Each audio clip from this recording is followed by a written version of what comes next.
Hello and welcome to the Bacon Academy Student News. I'm Trey Archambault. And I'm Lexy Bisson. Coming up on today's top stories, the independent music group is hosting a cafe on Friday, baby boxes are being banned in Europe, and a study shows the immaturity of politicians. So Trey, what's going on here at Bacon?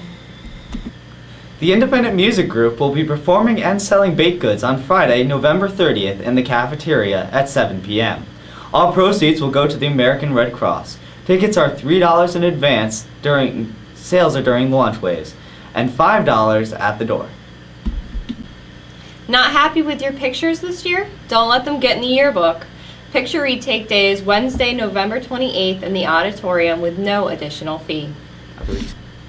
The Cassia Scholarship is available to students who have parents or guardians employed by the Connecticut Police or Fire Communities. More information can be downloaded in Naviance under College Scholarships or stop by the guidance office for a copy. Deadline is March 8th. It was a tough past week for the Bacon Bobcats across the board, starting with the football team losing to Ram, who earned the rail back on Thanksgiving. Then on Friday, the soccer team ended their undefeated streak in the finals. Now we can only hope for the next season to bring better luck. Now for national news. Who says bald isn't beautiful? Megan and Crystal, two Indianapolis Colts cheerleaders, agreed to have their heads shaved to benefit leukemia research during the Colts' 2013 win Sunday over the Buffalo Bills at Indy's Lucas Oil Field. Of course, the fight to cure leukemia has been a major focus of the franchise since head coach Chuck Pagano was diagnosed with the disease in September. Flu season has come early this year in parts of the Northern Hemisphere, and many people are scrambling to get their annual vaccination. That ritual may someday be history. And a first for any infectious disease, a vaccine against the flu has been made out of messenger RNA, the genetic material that controls the production of proteins. Unlike its predecessors, the new vaccine may work for life, and it may be possible to manufacture it quickly enough to stop a pandemic. Photo sharing website Instagram reported its biggest upload day ever on Thanksgiving, with over 226 photos being uploaded per second. This is amazing compared to recent events with large numbers of uploads. Only 800,000 photos were from Hurricane Sandy, and only 100,000 Election Day photos were uploaded. Those frustrated with slow internet speeds may not have to worry anymore in the near future. Google has created Google Fiber, a high-speed internet connection in the company claims it's 100 times the speed of regular broadband. At this point, it's only available in Kansas City, but will expand to the rest of the U.S. as time goes on. If you ran for president and lost, where would you go? The happiest place on earth seems like a good bet, as Mitt Romney and his family visited Disneyland 2 weeks after the election ended. Countless tweets and Instagram photos show Romney and his wife enjoying some of the park's more popular rides. A Disney spokesperson declined to confirm his attendance in the park. It would appear that the American people are beginning to realize that our elected officials aren't all they're cracked up to be. According to a CNN source, only 20% of Americans say that Washington's officials will act like responsible adults, with 67% saying they believe they will behave like spoiled children. Simple mental activities such as reading, writing, playing games, and doing puzzles may protect the brain's health in old age, according to a new study.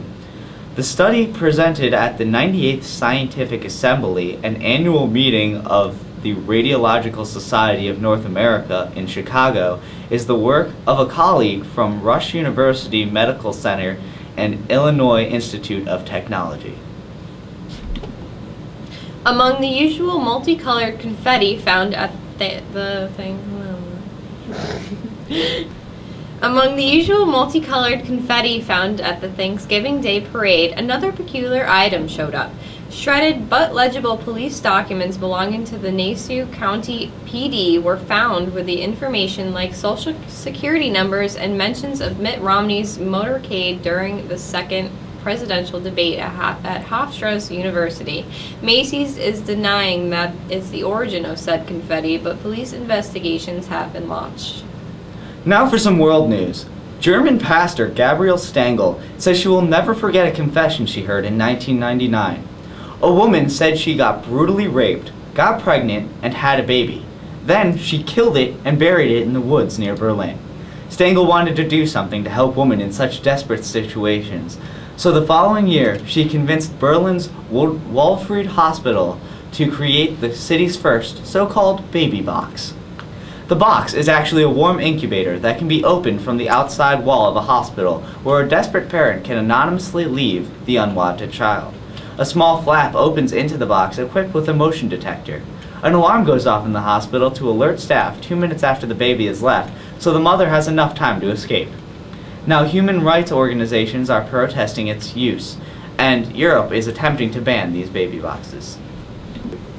Saudi Arabia, the second worst country for women's rights according to a recent survey, has come up with a more technological way to keep up with its women.